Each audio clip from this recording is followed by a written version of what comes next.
Merhaba arkadaşlar, bu akşam ilk bölümüyle ekrana gelen Siyah Beyaz Aşk dizisi nasıl izlendi? Şimdi size analiz videosunu çekiyorum.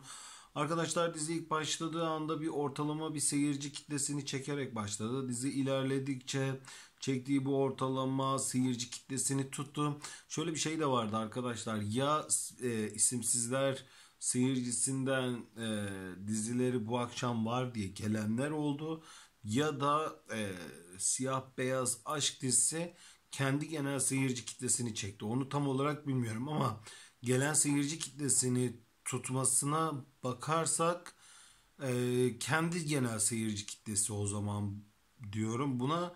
Çünkü eğer ki isimsizler seyircisi açtıklarında dizilerini görmedikleri zaman kapatıp giderlerdi. Benim bağımsız analizlerimde öyle bir şey olmadı.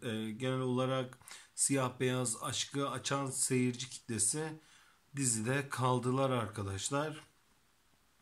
Ee, Genel olarak diğer dizilerin yeni bölümleri başlayınca belli bir yerlerde zap yemeler yaşadı ama genel olarak onları da toparladı.